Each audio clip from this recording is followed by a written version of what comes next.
Eh bien salut à tous, j'espère que vous allez bien. On se retrouve aujourd'hui dans une toute nouvelle vidéo où nous allons parler de l'église Saint-Joseph de Creil, donc dans la commune de Creil qui compte à peu près 120 000 habitants, dans la zone urbaine en tout cas. Pourquoi? Eh bien parce que cette église a fait parler d'elle, notamment à cause du trafic de drogue.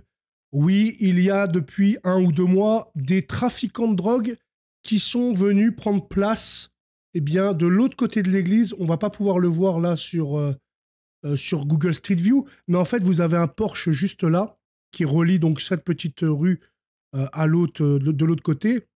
Et en fait, donc, des dealers se sont installés ici et commencent à semer le désordre, la zizanie. Ils commencent à violenter des prêtres, que ce soit verbalement ou physiquement. Il y a eu 2 personnes qui ont été arrêtées et puis condamnées. On n'a pas les peines, mais je pense que ça va être une petite tape sur les doigts, parce que quand on embête des prêtres catholiques, ce n'est pas très grave dans cette société. C'est beaucoup plus grave quand on embête certaines autres communautés. En tout cas, nous sommes ici dans le quartier de la Réor. Vous voyez, hein, c'est un petit quartier là de grande ville, on va dire. Hein. Je ne connais pas exactement. Certains, dans le témoignage de l'article, disent que tout se passe bien. Tout le monde est gentil, tout le monde est content, tout le monde est heureux.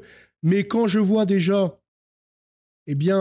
comment l'église est créée, c'est-à-dire le design de cette église, ça laisse penser à un espèce de petit bâtiment protestant. On ne retrouve pas une église à proprement parler avec un clocher, qui est la représentation même du catholicisme.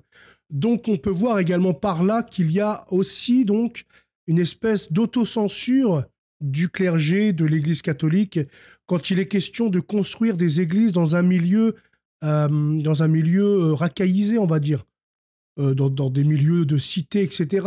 Je pense pour éviter les dégradations, pour éviter de choquer, etc. Alors qu'on ne devrait pas faire ça. Mais ça, c'est encore un autre sujet. Et puis, pour aller dans ce sens, je ne vis pas au milieu de cette cité ou d'autres cités, etc. Je dis juste mon avis qu'en tant que catholique, c'est dommage de s'autocensurer comme ça pour éviter de choquer. Alors, je ne sais pas si c'est vraiment ça le but de cette église, mais ça me fait penser en tout cas à ça, et c'est ce que je voulais relever.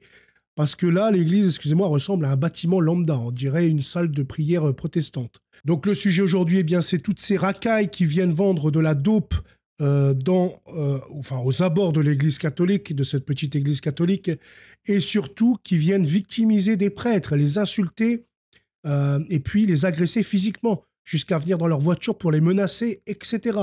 Dans tous les cas, on va lire l'article de France 3 à ce sujet. Bien entendu, les médias, à part France 3 qui a fait un petit sujet, les médias s'en moquent complètement. De toute façon, quand tu vois que l'État français et les médias s'en foutent et essayent de cacher le plus possible tout ce qui est attrait à la violence et à la délinquance des rues, aux coups de couteau, et puis tout ça. Donc on n'est pas étonné de voir ce silence universel concernant ce fait d'actualité-là, quand des prêtres se font victimiser physiquement et verbalement par des jeunes racailles qui sont là donc grâce à la République. Encore une fois, on va le répéter, mais c'est important. C'est grâce à la République que cette immigration est sur notre sol. C'est grâce à ces lois, à ces loges et ainsi qu'à tous ces lobbies qui sont alliés aux loges et qui donc font le beau temps dans la République depuis la Révolution. En tout cas, lisons un petit peu cet article. L'activité d'une église de l'Oise perturbée par le trafic de drogue. Il y a eu des feux allumés devant les portes et des menaces. Un point de vente de drogue s'est installé au pied de l'église Saint-Joseph de Creil, perturbant la paix du quartier. Progressivement, les menaces se sont accumulées à l'égard des prêtres. 2 personnes ont été interpellées et condamnées lundi 9 décembre. C'est sous ce préau de l'église Saint-Joseph de Creil que les faits se sont déroulés entre la mi-novembre et début décembre 2024. Un trafic sur le pas de la porte de l'église au milieu des immeubles du plateau Roher. Franck Grigeot, directeur de la tranquillité publique à la mairie de Creil, y voit un endroit parfait pour ce commerce qui, pour s'épanouir, doit se faire à distance de la police. C'est un quartier calme et apaisé.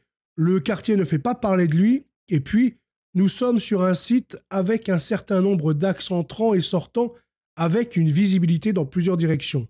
On peut comprendre donc que ce site soit particulièrement intéressant pour s'implanter. Donc c'est ce que je vous disais tout à l'heure, c'était au fond. Au fond à gauche, eh bien, vous voyez là, vous avez cette petite allée. Et donc, les racailles se mettent ici pour vendre leur dope. Et puis, donc, agressent certainement des fidèles verbalement quand ils sont un peu trop shootés ou quand les fidèles ou le clergé dérangent un peu trop leur business. La cohabitation entre revendeurs et curés n'est pas restée calme très longtemps. Alors, au lieu que la police vienne et balaye tout ça rapidement, elle empêche ça directement, c'est-à-dire en envoyant une patrouille illico, mettre des coups de chassé pour les dégager directement, eh bien la police, encore une fois, enfin la police, c'est même pas elle en elle-même, je pense que si elle avait pleine autorité, elle en balayerait beaucoup plus. Seulement, eh bien les autorités, des fois, ils veulent un peu de calme, ils veulent acheter la paix sociale, et du coup, ils laissent s'envenimer des situations de la sorte pour éviter eh bien, de mettre le feu aux poudres. Mais ça produit l'effet inverse, puisque le feu eh bien, s'alimente de lui-même par ces groupes de racailles qui n'ont ni foi, ni loi, ni Dieu, ni rien du tout. Ils sont là pour faire de l'argent, pour avoir de la puissance, pour avoir une espèce de reconnaissance des autres par le matérialisme. Enfin voilà, c'est toujours la même chose. Donc les prêtres ont été victimes d'intimidation verbale et parfois même physique. L'un des prêtres est même menacé jusqu'à l'intérieur de sa voiture. La situation alerte rapidement le diocèse. Il y a eu des feux allumés devant la porte, des menaces en disant « on ne partira pas et si vous nous dénoncez, on peut en venir au meurtre ». Et puis à un moment, quand le prêtre partait en voiture, ils sont montés dedans et ils ont fait ce qu'ils voulaient avec la voiture avant de le laisser repartir pour son service de culte. Témoigne le père Christophe Fèvre, vicaire général de Beauvais. Les habitants sont surpris. Jamais dans le quartier, l'église et son terrain n'avaient connu de tels incidents. Les faits seraient liés à des personnes qui viennent d'ailleurs, selon Nourdine Bougdawa, le directeur du service de la jeunesse, prévention et médiation à Creil. Les jeunes ne sont pas issus de ce quartier. Ils ne connaissent pas complètement le territoire et puis il y a un important roulement parce que ce ne sont jamais les mêmes. Selon le médiateur, c'est précisément parce que ce ne sont pas des jeunes issus du plateau Roeur que ces incidents n'ont pas pu être évités. Vous avez 2, 3, 4 ou 5 jeunes qui sont là sur 2 semaines et puis il y en a d'autres qui arrivent. Ça complique le dialogue avec la communauté catholique parce que le prêtre connaît la plupart des jeunes qui se regroupent ici et donc la communication se passe très bien. Surtout qu'ils sont dans la bienveillance. Connaissant les prêtres ici, on ne peut pas agir de la sorte avec des personnes si bienveillantes à l'égard de tout le monde. Très bien, Nourdine.